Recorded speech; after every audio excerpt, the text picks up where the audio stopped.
Présentation aujourd'hui à l'Assemblée nationale du budget 2016, un budget qui s'élève à 1785 milliards.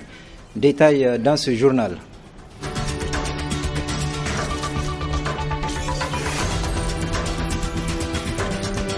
Ensuite, nous parlerons dans cette édition de la fin de la saison pluvieuse qui, dans l'ensemble, est satisfaisante.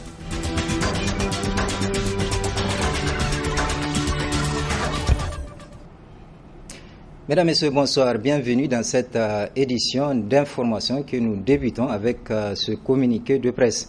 Le président du Conseil supérieur de la communication a l'honneur d'informer les entreprises ou organes de presse écrite et audiovisuelle qui souhaitent bénéficier de l'aide publique à la presse au titre de l'année 2014 que le délai de dépôt des dossiers de candidature initialement fixé au 12 octobre 2015 est prorogé jusqu'au 16 octobre 2015 à 12h30.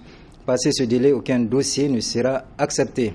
Par conséquent, le président du CSC invite les entreprises ou organes de presse qui n'ont pas encore déposé leur dossier à le faire et rappelle à tous ceux qui ont déjà déposé leur dossier et qui désirent les compléter qu'ils peuvent le faire pendant les délais impartis. Le président du CSC rappelle aux candidats que le choix des bénéficiaires se fait sur la base d'un dossier dont les éléments constitutifs sont fixés aux articles 13, 14, 15, 16 et 17 de la délibération numéro 003 CSC 2014 du 4 juin 2014, déterminant les conditions d'éligibilité au fonds d'aide à la presse et les modalités de son attribution. Pour tout renseignement complémentaire, les intéressés peuvent s'adresser au secrétariat général du Conseil supérieur de la communication. Fait à Niamey le 13 octobre 2015, le vice-président Ali Suntalma Husseini. Ensuite, cet autre communiqué, le Bureau exécutif national du Rassemblement pour un Sahel vert RSV Niima s'est réuni le dimanche 4 octobre 2015 pour analyser la situation dans laquelle se trouve le parti relativement à son appartenance à la mouvance pour la renaissance du Niger MRN. C'est ainsi que les Verts ont constaté que leurs espoirs sont dessus de voir les questions de l'écologie traitées avec plus de détermination et d'engagement politique avec des résultats probants sur le terrain. Les Verts du Niger avaient aussi nourri l'espoir de voir ce parti écologiste plus étroitement associé au même titre que les autres partis membres de la MRN à la gestion du pouvoir de l'État et que cet espoir n'a été que de courte durée, non seulement dans la conduite de la MRN que dans celle de la gestion du pouvoir de l'État. Aussi, les Verts constatent que toutes les récentes alertes des Verts du Niger sur la destruction de notre environnement, cas de la ceinture verte de Niamey et de l'accaparement des terres pastorales dans le canton de Biting-Koji, pour ne citer que ça, n'ont pas amené le gouvernement à prendre des décisions énergiques pour arrêter la destruction d'un patrimoine national. S'agissant de la ceinture verte de Niamey et l'accaparement des ressources partagées pour le cas de Toulouaré, et ce pour simplement faire plaisir à quelques militants et alliés politiques. Face à la gravité et la persistance des atteintes à l'environnement au Niger et le manque de volonté politique pour arrêter le désastre écologique en cours et constatant que le RSV Niima n'exerce aucune responsabilité politique et ou administrative, infime soit-elle à l'échelle nationale dans la gestion du pays, celui-ci trouve inopportune sa présence au sein de la MRN, suspend de ce fait sa participation au sein de la MRN à partir de la publication du présent communiqué jusqu'à nouvel ordre et lance un appel au gouvernement pour qu'il se ressaisisse avant qu'il ne soit trop tard. Niamey, le 13 octobre, signé le président Adamou Garba. Ensuite, 1785 milliards, c'est le montant du budget 2016 dont la présentation du projet de loi a eu lieu ce matin à l'Assemblée nationale. Budget ayant connu une hausse comparativement à celui de 2015. Compte rendu Ousmane Sidikou et Cheb Guisso. La présentation solennelle du projet de loi de finances 2016, seul point inscrit à l'ordre du jour des travaux, en plénière de la deuxième session dite budgétaire au titre de l'année 2015. À l'issue de l'exposé de motifs de la loi, se dégagent ses grandes lignes et caractéristiques principales. Ce budget s'élève à 1785 milliards. Le budget, ses principales caractéristiques, c'est environ presque 60% sont affectés à l'investissement. Certes élaboré et conçu sur des hypothèses, la hausse comparativement à celui de 2015 est guidée par certaines motivations. Il a pour objectifs fondamentaux de prendre en charge les domaines qui constituent des préoccupations nationales, telles que la sécurité des personnes et des biens, la sécurité alimentaire, les investissements dans le domaine routier, dans le domaine éducatif et aussi les investissements dans le domaine sanitaire. Voilà donc les grandes préoccupations que ce budget prend en charge. Et comme je l'ai dit, il s'aligne totalement avec celui que nous venons d'amender hier, c'est-à-dire le budget de l'année 2015. C'est un montage financier assez complet et assez vraiment intégratif du point de vue en tout cas des aspects sociaux, économiques de la vie de notre pays.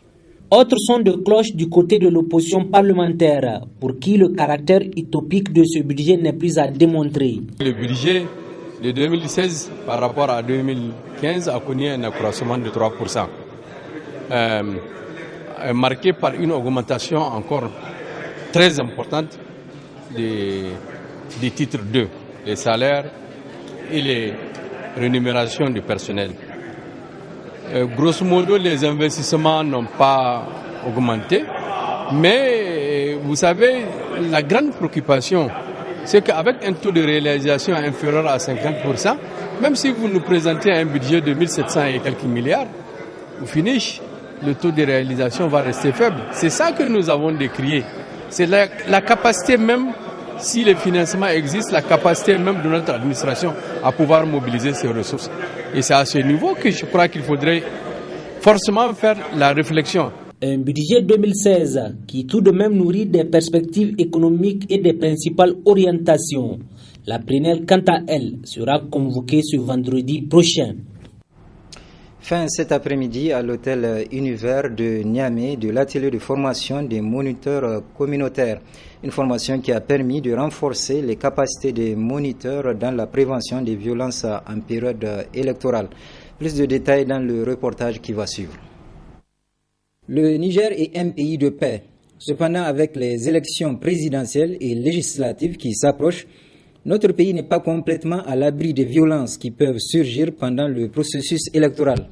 Aussi, pour prévenir les conflits en période électorale, le réseau ouest-africain pour l'édification de la paix avec l'appui de l'Agence internationale pour le développement des États-Unis a organisé un atelier de formation de 2 jours à l'intention des moniteurs communautaires afin de les outiller dans la prévention des violences en temps d'élection.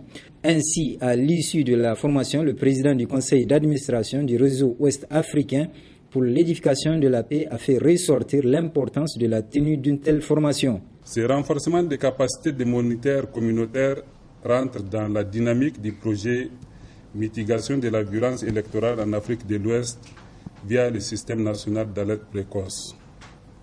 Donc ce projet est mis en œuvre pour une durée de 5 ans, c'est-à-dire du 20 février 2015 au 19 février 2020, avec un financement de l'USAID de 2,5 millions de dollars américains. Il a été développé pour réduire les violences liées aux élections dans 5 pays de notre région ouest-africaine. Il se justifie par l'augmentation du niveau des violences et disputes électorales qui menacent la région de l'Afrique de l'Ouest déjà volatile. D'où l'importance de cette formation. Les participants à l'atelier, quant à eux, n'ont pas manqué de dire leur enthousiasme suite à la formation qui leur a été donnée. Le WANEP nous a outillés sur notre rôle à nous en tant qu'acteurs de la société civile d'être vigilants. C'est une vigilance accrue que nous devons afficher pour que pendant tout ce processus, et que notre rôle à nous, c'est de prévenir. Dès lors que nous avons identifié ces différentes violences, nous alertons. Ensuite, on va voir ce qu'on doit faire parce qu'on doit rendre compte aux décideurs. Nous, notre rôle à nous, c'est d'alerter. En dehors de ces renforcements de capacités, nous a donné des tablettes très sophistiquées pour qu'on puisse vraiment se connecter et envoyer à travers un système qui est là des des informations collectées en temps réel.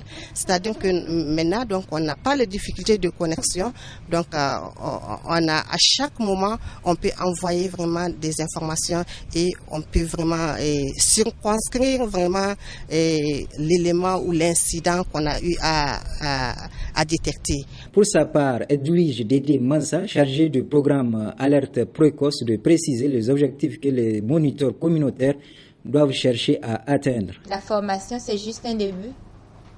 Mais c'est qu'on attend beaucoup de vous parce que sans vous, le système ne pourra pas marcher.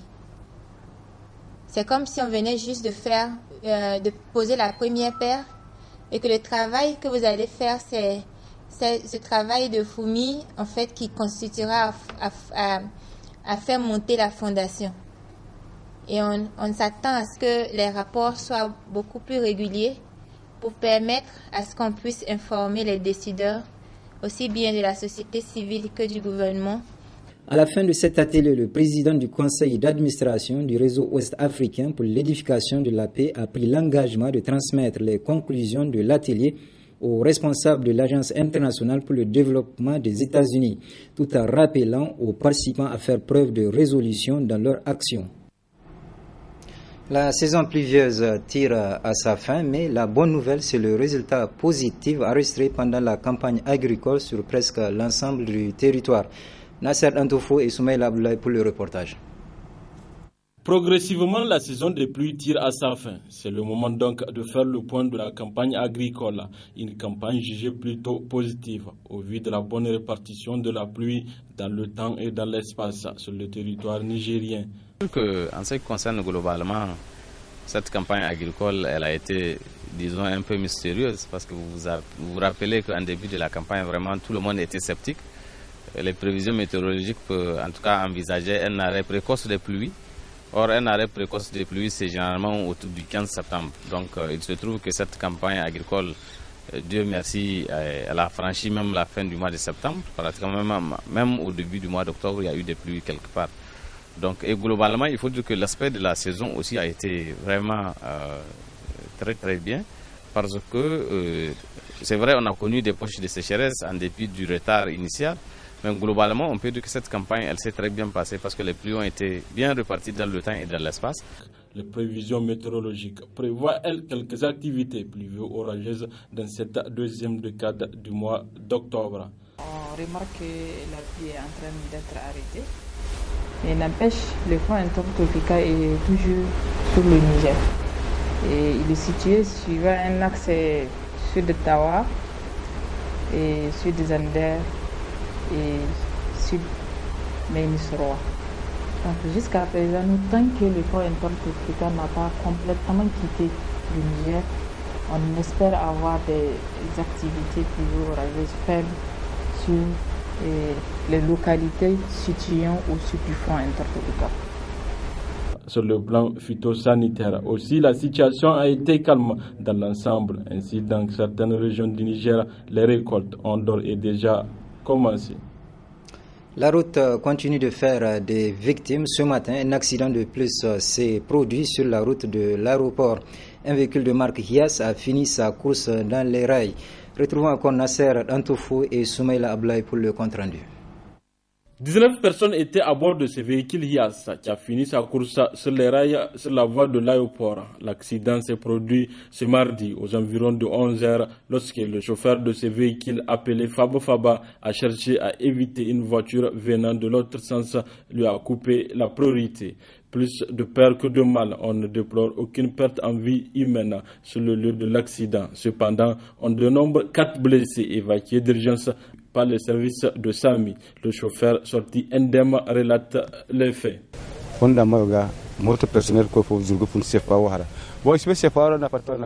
La voiture venait du côté de la CFAO et a engagé sa course sans arrêt. Et moi venant de ce côté, donc j'ai essayé de l'éviter en appuyant sur les freins. Hélas, c'était trop tard. La roue de devant a déjà percuté les bordures du rail et il n'y avait rien à faire et le véhicule s'est renversé. J'ignore le nombre de blessés car moi-même j'étais allongé et il y a une douleur au niveau du dos. Mais on parle de 4 blessés.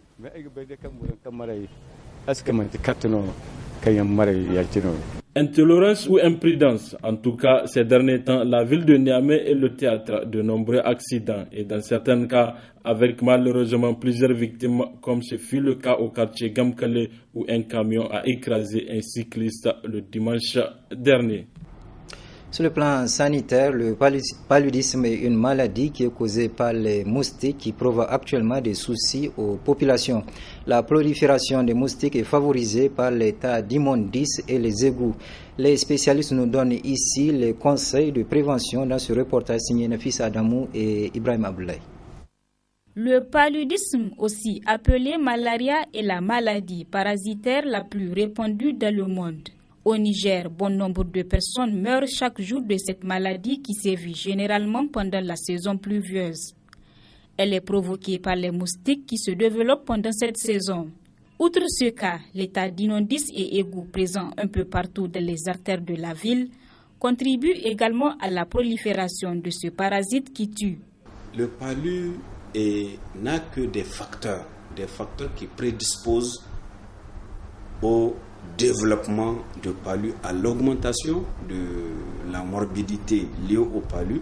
C'est surtout la saleté, la mauvaise évacuation des eaux usées, la cohabitation avec les champs ou les herbes dans les concessions, et le non-curage des égouts, et en tout cas tout ce qui est ordure ménagère, tout ce qui est déchets favorise la multiplication des moustiques. Et ces égouts ou bien ces facteurs, c'est ça qu'on appelle les gîtes larvaires. Les gîtes larvaires, c'est là où le moustique vraiment vit et favorise la prolifération des larves, et ces larves deviennent des moustiques, et ces moustiques vont piquer les gens la nuit.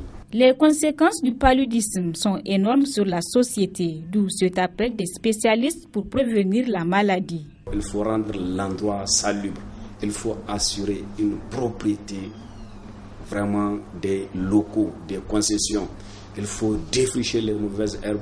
Il faut que la municipalité fasse en sorte que tous les égouts puissent être débarrassés vraiment des bouchons. Il faut empêcher la stagnation des eaux de pluie. Parce que si vous avez la conscience des flaques et des marigots dans les quartiers, ça favorise la multiplication de ces moustiques.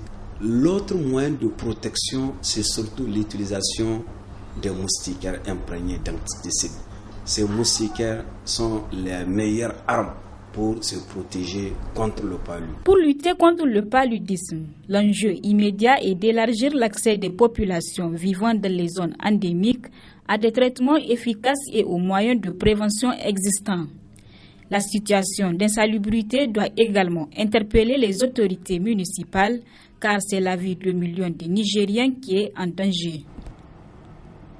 Dans le cadre des matchs retour des éliminatoires du Mondial 2018, le MENA national s'est imposé 4-0 contre la Somalie cet après-midi. Au stade Général Sène Kounché, prochaine étape pour le 11 national, les Lions indomptables du Cameroun en novembre prochain. Je vous propose de suivre quelques séquences du match de cet après-midi.